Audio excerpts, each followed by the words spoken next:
Hello and welcome back. This is day 3, our final day here at IMEX Frankfurt. We're really excited. We've got 4 more hours of amazing content. We have some fantastic surprises coming up.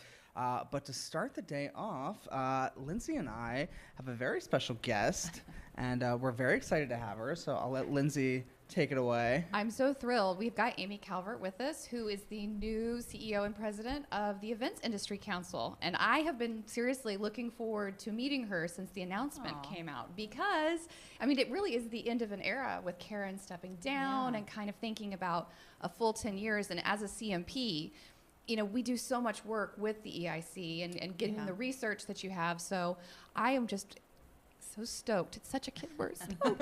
Tell us a little bit about what you're thinking about. Taking me back to my high school days. Yeah, now that I've built it up and lowered the bar for expectations. Yeah, that's perfect. I like to start from the ground and work my way up, all right, especially on day 3. I'm sure you guys are ready to kind of wrap things up. So thank you for having me, first and foremost. And I am really thrilled to be a part of the EIC team and to be in this role. You know, I've been in the industry for 30 plus years. I've worked for various hotel companies and different destinations. You know, my recent experience in Baltimore has been fantastic, and I will always be a huge champion for that city. And when this opportunity came along, I thought, you know, this is something I'm really passionate about. There's so many opportunities. So let me put my hat in the ring and see how it goes. And, you know, I'm fortunate to have been selected the candidate and just looking forward to all great things to come. Yeah. And I can't think of a better place to really start my career. I think I'm day 4. I said day 3 was yesterday. So if I can actually utilize my keen math skills, I think today is day 4. And IMEX Frankfurt and the folks here, you know, Ray and Karina, her entire team have just been so fantastic and welcoming and gracious to me and to, you know, the EIC community. So happy to be here.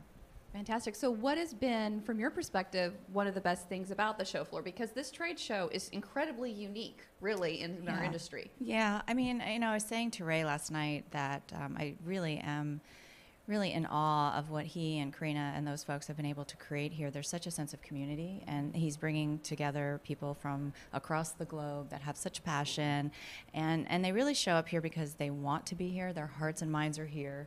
They don't look at it as a task. You know, it's like, you know, it's on their calendar as one of the places that they know they really want to be. And I think that's about those personal connections and those relationships that, you know, some of them have been fostered over time, some are new connections, but all of them are inspiring, and that's really what keeps us going. And, you know, there's just great energy, and you can really see it and you can feel it. And people are, you know, getting great work done, but they're also, I think they're learning a lot, you know, and I think that the educational sessions that I've popped into have been really well attended. People are really, you know, enjoying some of the unique experiential elements to the show floor that I think are always so popular. So I think it's been fantastic. Yeah. And I love the idea of the community, right? Yeah. Because this is my first time at Frankfurt. I've been to IMEX America, but you're right, there is this feeling of community, and it is something I've seen in our industry before, particularly actually amongst CMPs. Sure. So, you know, you see someone who has those letters and you know their family, right? Like, you've been through those experiences.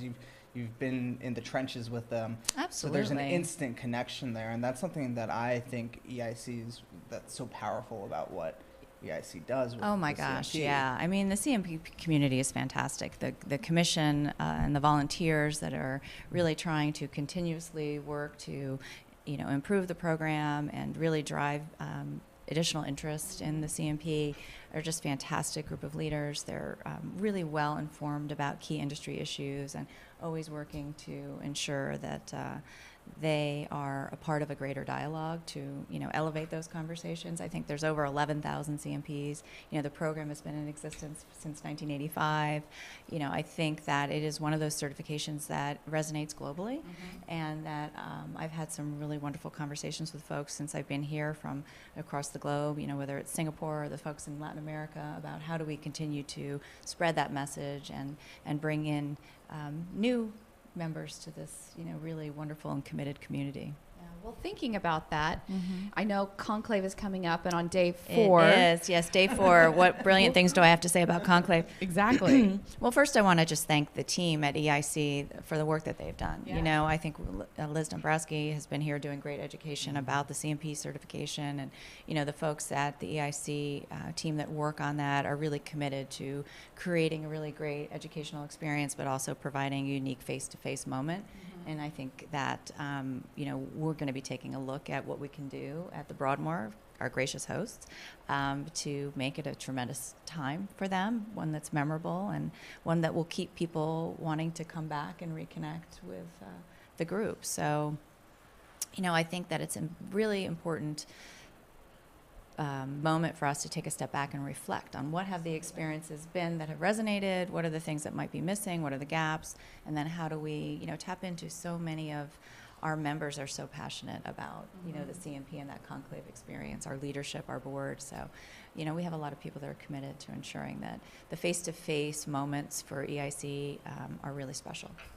So we have Hall of Leaders, you know, that will be coming up, and obviously the Pace Setter Award program has been hugely popular, so it's an exciting time. Lots to do, and we have a short amount of time to take a look at all that stuff and get it done. No 6 pressure. months, yeah, You it's got all it. good. We've got it. It's gonna be amazing. Yeah, If it is anything, gonna we be can just go amazing. and we can go bowling. And I mean, I We feel can go like bowling. between that, the horseback riding, the Broadmoor's got us covered. So the last time I was at the Broadmoor, you know, our chair, Tina Waymeyer, who's the CEO of Amazing. I love her. the AMC Institute, convinced me to go horseback riding. And I said, you know, somehow I feel like I'm not going to, you know, thank you for this afterwards. But I was actually glad I did it. And we got some great pictures. So I'm not sure about horseback riding, you know, if I'll have time for that. But it's a beautiful, beautiful Amazing property. resort, and you know, so much legacy and history there, and great shopping, and you know, the scenery couldn't be more beautiful. So I'm curious, you know, for me entering the industry, I got my master's degree in this, right? So it was a conscious decision that this was the industry I was going into, whereas, you know, a lot of people that I speak to, they fell into the industry, right? Sure. So the CMP has been extremely important for them from a perspective of, no, I'm a certified meeting professional. And there's a lot of young folks, especially this next generation, who are making that decision. There's a lot of Sure. university programs. Where do you see, like, the future of the CMP and what the Events Industry Council's role is with that next generation of people coming in who maybe have a different perspective? Well, so I think that, you know, not just EIC, I think it's all of our members, all of us as leaders in the industry, professionals, have a calling to really, you know, make ourselves accessible to the young emerging leaders within this industry, the students that are considering it as a profession, and to share with them our own experiences personally, so that they know that there's some interesting and different career pathways that develop through different ways, or in different ways.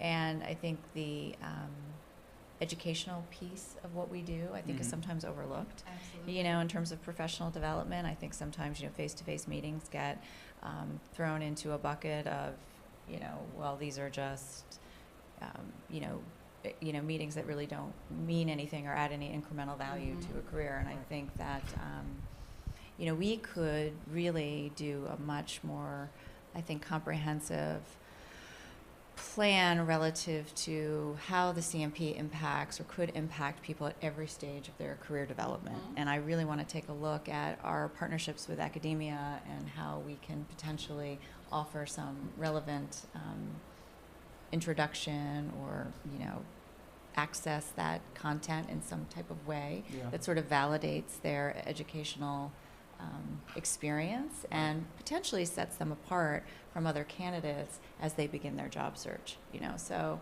obviously, again, the CMP program is one of those things that we're going to be taking a look at and seeing how we can make it more accessible and relevant.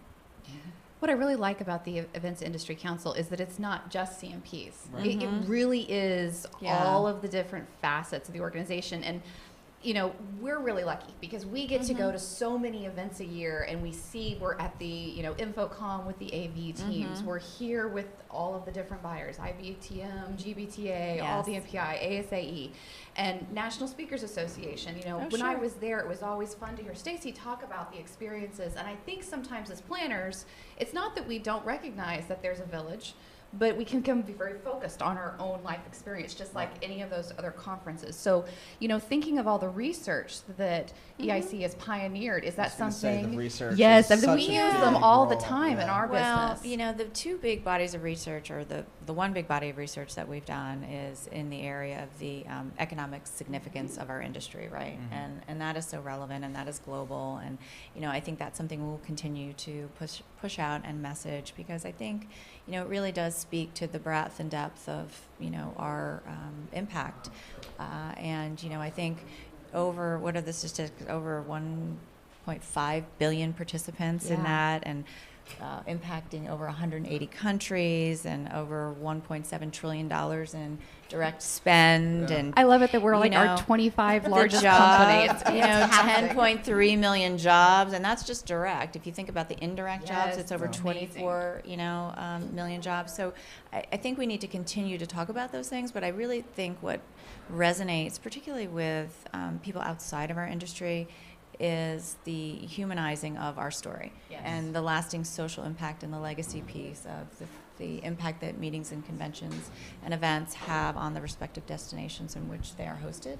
So that's one thing I would like us to explore further and try to be the lead in trying to get that message out in a really cohesive way. The team is also really working on some great sustainability programming and research around, the impact from an environmental perspective, but also a social perspective. And so I think, we have an obligation to be the ones to champion how we can positively drive change and be involved in things like workforce development, and really looking at that human trafficking piece, and really suggesting that there is a way for us to come together in a really unified manner to have a positive impact. So. Yeah, I think it's much more than the CMP, obviously. And, we want to remind folks that the umbrella EIC organization and its 30-plus members are doing some amazing work out there every day on behalf of their constituency. And we want to be the ones to potentially be the repository for that great research and all those great tools and best practices, and further amplify their message. Yeah. Well, is there anything that we should have asked you but we didn't? I think we've had a lovely conversation here today. I'm always available to you if you have a follow-up. I'm happy to tell you about, something personal in my life. I'm really missing my children and my French bulldog right now. My husband sent me a really cute picture of my dog. So no. I am really enjoying this time here. And again, I'm just really grateful to be involved in this organization, and stepping into this role, day 4. To be here at IMEX Frankfurt is really a special way to start off. So thank you for your time today. Yeah, and thanks for being here. And I think I can speak for most of the industry when I say that I think everyone's very excited about your new role, and there's a lot of buzz that we're hearing. Thank you. It means a lot to me. Yeah, I think this is a great start to day 3, and we have a lot more guests coming up. But thank you again for being here. Absolutely. Appreciate it, and we'll be back. Okay, take care.